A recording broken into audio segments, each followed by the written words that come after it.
အားလုံးမင်္ဂလာပါ Adobe Photoshop 16 2015ထဲမှာကျွန်တော်တို့လေ့လာမှာ Sponge 2အကြောင်းကိုလေ့လာမှာဖြစ်ပါတယ် Sponge 2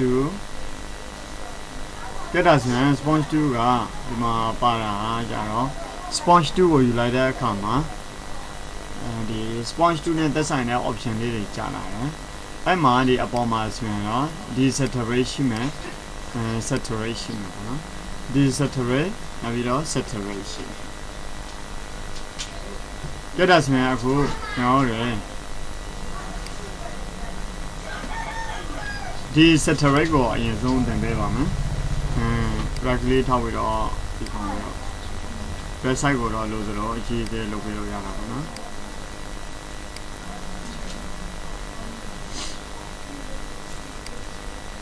Hello ကို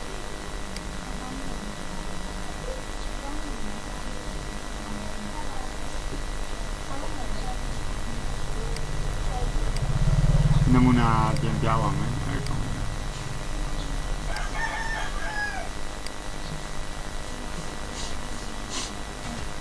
လေယာပွားထားလိုက်ပါမယ် control ချိန်လေယာပွားထားပြီးမှကျွန်တော်တို့ဟာဒီဘလို့တရားရခိုင်နှုန်းထားလိုက်ပြီးတော့ဒီဘက်ကပုံကိုဒီ saturate ကိုရွေးထားပေးရမယ်နော်ဒီ saturate ကိုရွေးထားပေးလိုက်လို့ရှိရင်ဒီဘက်ကပုံကအဖြူမဲ့ဖြစ်တော့မယ်ဒီဘက်ကပုံကလည်းအဖြူမဲ့ဖြစ်တော့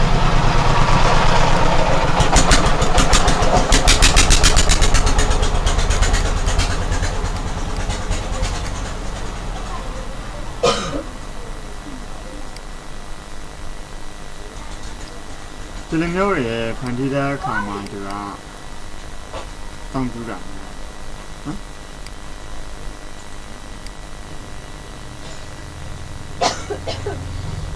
ာ်တခြားပုံတွေရောကျွန်တော်တို့ကအဖြူမဲရှားပြီးတော့ကိုပုံကိုပို့ပြီးတော့ပေါ်လွင်လာအောင်လုပ်ရင်လည်းဆိုရင်တော့ saturate ကိုသုံးပေးရမှာဖြစ်ပါတယ် saturate ကတော့20ခွန်လောက်ပဲတော့ပါနော်အဲ့ sorry ဒီနေရာမှာ saturate ကတော့ပုံကိုပို့ပြီးတော့ပေါ်လွင်အောင်လုပ်တာပေါ့နော်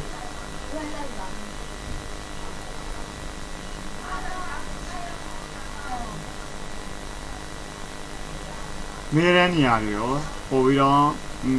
မဲအောင်လုပ်တယ်ညီတဲ့နေရာတွေရောပို့ပြီးတော့ညီအောင်လုပ်တယ်နောက်ပြီးတော့ဒီအသားရောင်လေးတွေကပို့ပြီးတော့စုပ်ပြေလာအောင်လုပ်လိုက်တယ်ဒါက original ပေါ့နော်ဒါဆိုရင်ဒါ sponge 2နဲ့သုံးပြီးတော့ကျွန်တော်တို့အသုံးပြုထားတဲ့ပုံဒီလိုမျိုးနေရာတွေမှာလည်းအသုံးပြုပါတယ်။နောက်ထပ်တစ်ခုကဒီဘက်မှာ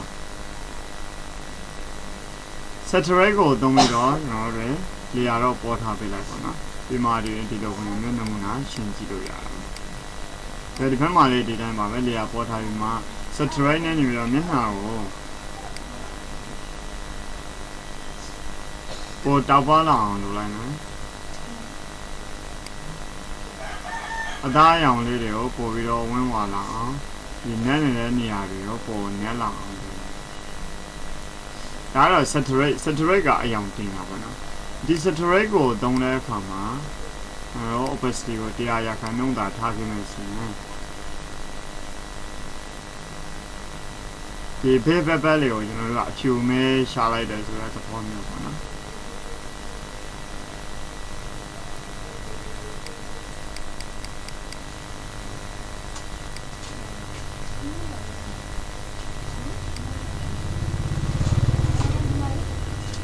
အခုကျွန်တော်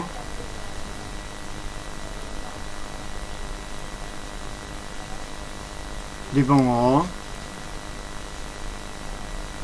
ဘေးနာလေးတွေအဖြူမေးချလိုက်တယ်ဒီနောက်ထပ်နမူနာလေးတစ်ခုကိုပြပါမယ်ကျွန်တော်ကဒီလိမ္မော်ရောင်တစ်လုံးပဲပေါ်ကြည့်ရှင်တယ်ဘေးနာအကုန်လုံးကိုအဖြူမဲရှာတဲ့ပုံစံမျိုးတွေလုပ်ရှင်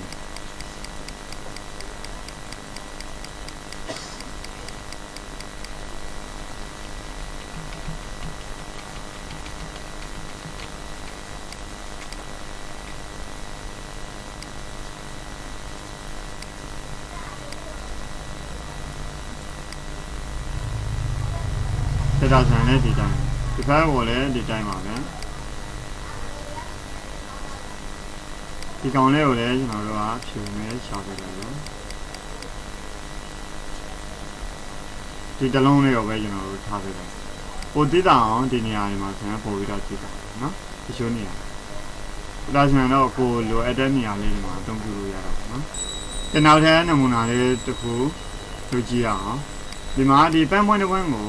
ကျွန်တော်တို့ Photoshop ထဲဆွဲထည့်လိုက်မယ်ဆွဲထည့်လိုက်တဲ့အခါမှာဘေးနားသားလေးတွေအကုန်လုံးကို desaturate လုပ်လိုက်မယ် desaturate လုပ်လိုက်မယ်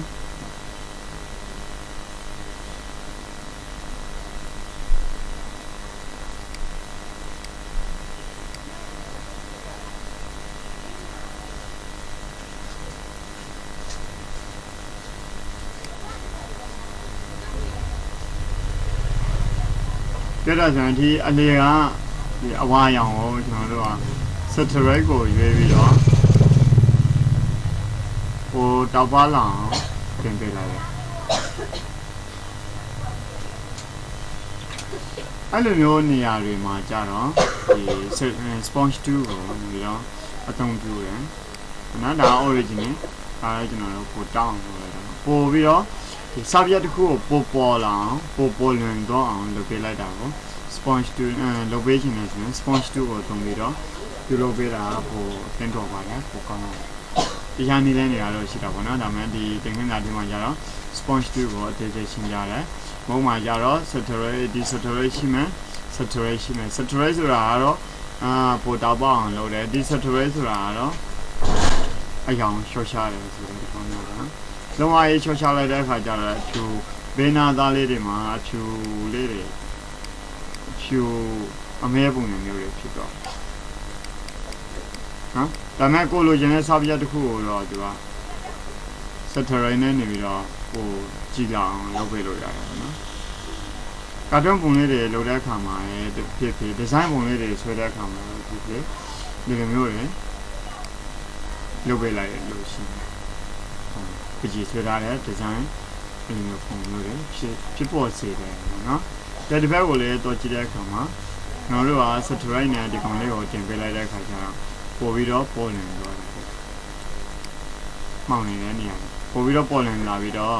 saturate ဒီ saturate ကိုရွေးပြီးတော့ဒီကောင်လေးတွေကိုကျွန်တော်ဖြည့်ချလိုက်မယ်ဆိုရင်တော့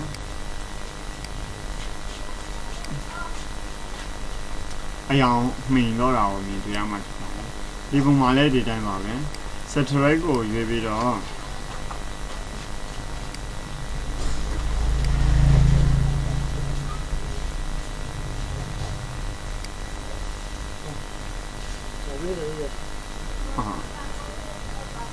ဒီပုံလေးတွေကိုတော့တွေ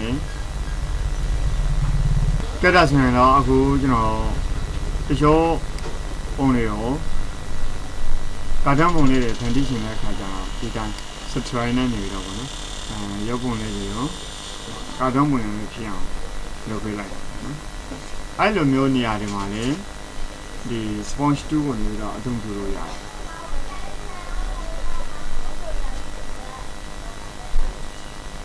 ကဲဒါကြောင့်နမူနာနဲ့အသုံးကြည့်အောင်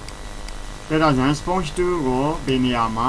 ကိုယ်အတွက်အသုံးတင်မယ်ဆိုတဲ့နေရာတွေမှာလိုက်သုံးပြီးတော့မိမိတို့စကြိုင်အသုံးပြုလို့အသုံးပြုတဲ့ကြပါစေအားလုံးပဲကျေးဇူးတင်ပါတယ်